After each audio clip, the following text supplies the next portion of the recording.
I want to challenge this idea that if we have a society in which everyone is treated equally, that somehow this is going to suffocate us, take away our individual freedoms. I think that we get that impression from the way we saw the USSR handle communism and the way we see China handle communism.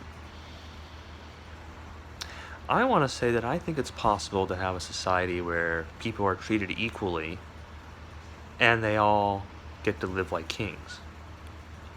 Because we have that kind of ingenuity.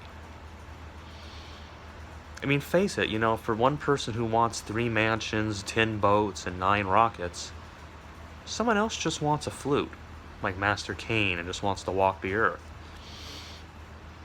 And I feel like somehow we could balance all that out if we actually really had a mind to do that. I also don't think that to say, let's say you had a really, what to us seems like a radical paradigm where, a chief medical examiner and a janitor both earned an equal amount of money every year.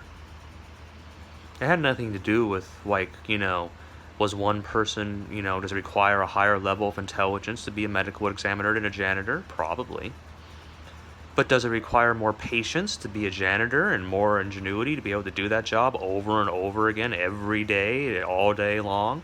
Does that maybe take a little bit more of a certain kind of discipline, perhaps, to maybe being in a much more interesting and fun-filled job, quote unquote, like a medical examiner? I don't know. Maybe some people only want to be a janitor. They don't want to mess around with other things. Maybe they just don't want to, and they shouldn't have to. But that doesn't mean that they should somehow be judged as less. I mean, based upon what? I mean, all these ideas like supply and demand, there are fewer medical examiners and janitors. Well, that's great. But, and these are just examples, by the way. They could be any professions. But what I'm trying to say is, you really are limiting yourselves. I mean, we have a global culture now. If everyone just had the same amount of money, it's not even so much as a matter of how much money they have, but what they could get for that money. And what would be freely available to everyone. I mean, they couch it in these imprisoning terms, but in reality, we could have everything we wanted and we could have social justice. We could have progress without necessarily needing to rely on capitalism. It's all out there, folks. Why aren't we getting it? Why aren't we grasping it?